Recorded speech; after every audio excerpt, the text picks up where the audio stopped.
I thought I'd do something a bit different today. So, what are the main events this week? So, it's a pretty hectic week. To be honest, every week we have quite a few news events, but this one is substantially more than the average. So, we have CPI here Tuesday in the USA, then we have Wednesday FOMC. That's usually, you know, I notice a lot of the times FOMC decision comes out and it's just a nothing burger, and that's because everyone already knows.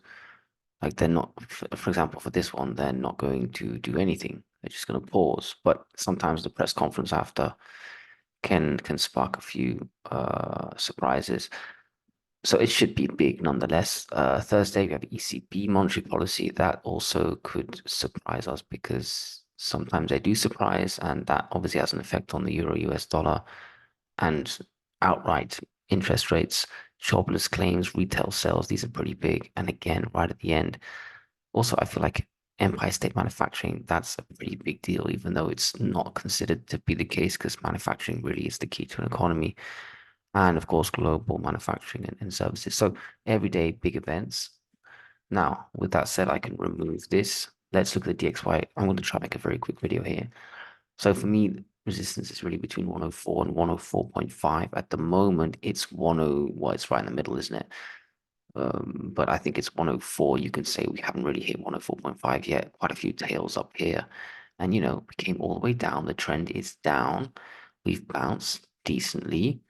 And that obviously news will have a big impact, but maybe news is just a catalyst to what the chart was going to do anyway. If we come down, I'm looking at the last low of 102.5. If we go higher on news, it'll probably go higher than 104.5. In which case it's really the next level 105. That could be a pit stop. And then really up here it's pretty hard to tell exactly where it all stall. It could be all the way up here, the last high over here.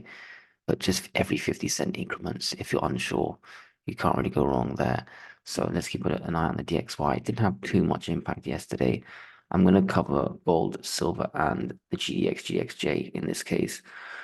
Let's look at gold straight away. Now, gold flushed. I had this up before. Gold flushed a little bit yesterday. Okay, now I don't think it was a bad day at all for the miners. For gold, we lost 2000. We settled, 19 sort of 80-ish. We dipped even below 80. For me, really, the next level of real support is down here. I don't know if it's 1930 or roughly 1940 or maybe even 1950. So I'm just putting it in 1940, but I give or take $10 from here. It could end up being 1930 if we have a big violent flush on news that we have a lot of this week. Otherwise, is this a level 1980? Because look, it's stalled out here a few times. So it used to be a level. I don't think it's a level anymore because this sort of ruins the prior level. So I usually remove the lines once we go through them and, we set new lines. But it's just interesting that it's bounced yesterday off of 1980, but it could be total coincidence. So for that reason, I didn't add the line, but it doesn't really matter too much. So it's just a little drop. This is just more of a retracement from the big pump. But look, we've dropped like what, $200? 1950 would be $200 almost. That's a pretty decent retracement from the high. Let's give it some time. Let's see what the DXY does. Let's see what the news brings. But I think I'm not really worried. I don't think that's it. The top is in. I think we're going to go revisit the top. Silver did come down more, relatively speaking. For me, the next support is here, 22.20, otherwise 21.80. Strange how 22 is irrelevant.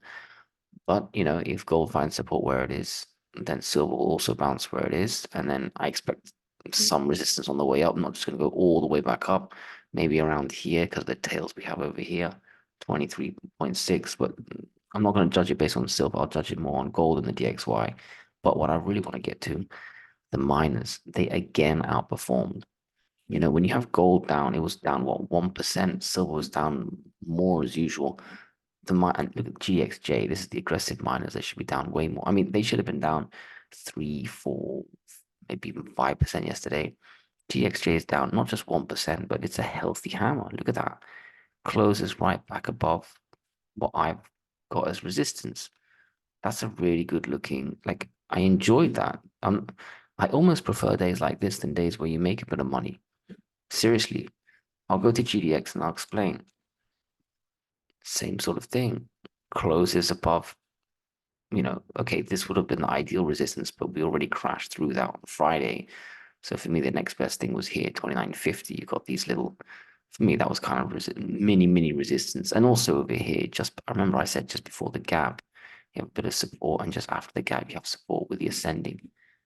It really, I think it found its, I think it was pretty decent. And if you look at some individual miners, and I don't want to be biased or anything, but look, this is actually a good example. Newmont down 0.5%.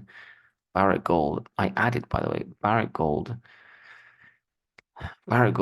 down just more than 0.5%. Agnico Eagle pretty much unchanged. Look at these good looking candles. That's a good day. I mean, look at the candle before on Friday. You know it's going to have a bit of a difficult time the next trading day. Plus, gold is down 1%, silver's down more.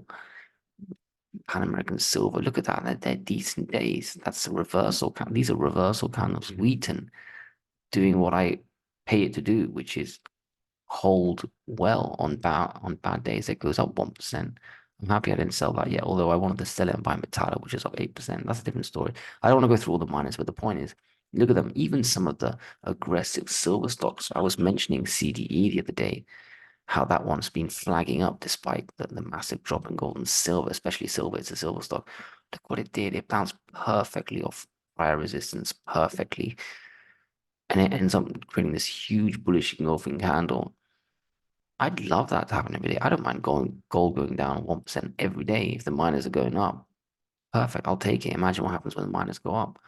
So yesterday was a really good day. It lost a tiny bit of money. You can see it's not really up overall. It's more down than up.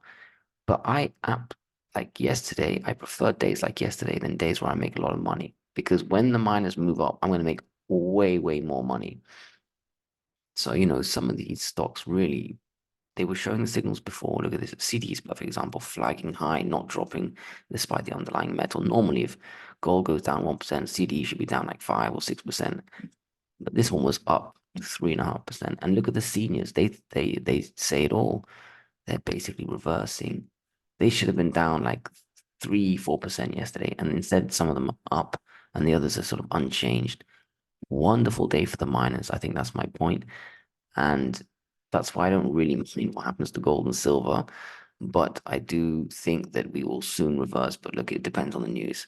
Depends on the news. Watch the DXY. Also, this time interest rates will move a lot. They are probably more like, let's look at the 10 and the 30, more likely to bounce. Look at the 30 here. I think it found a bit of support, 10%. I think 10 years not as good. But watch yields, watch the dollar, and obviously watch gold and silver. But the miners, I think, are saying something on their own, and that is we are ready to go up regardless. Finally, watch the markets. This is absolutely, I never saw this coming unless inflation is being priced in like Zimbabwe, Argentina, Weimar, Germany, where everything goes up and the market just knows inflation is here to stay. So it's just taking cover in stocks. And in the end, everything's going to go up. It's just commodities, especially gold and silver, will go up more. But for now, the stocks are going up. Look at this.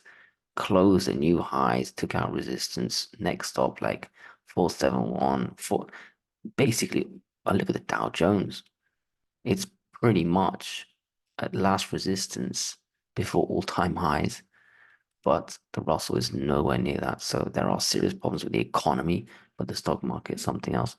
It's absolutely wild. The banks are still far from their old highs, but that's like the Russell. So, underlying problems with the economy, interest rates, they've come down a lot. Are they going to spike? The DXY usually goes in line with interest rates, but there's a lot of news. Let's see what happens. But the miners are very bullish, in my opinion. Just thought I'd point that out. Enjoy and good luck today.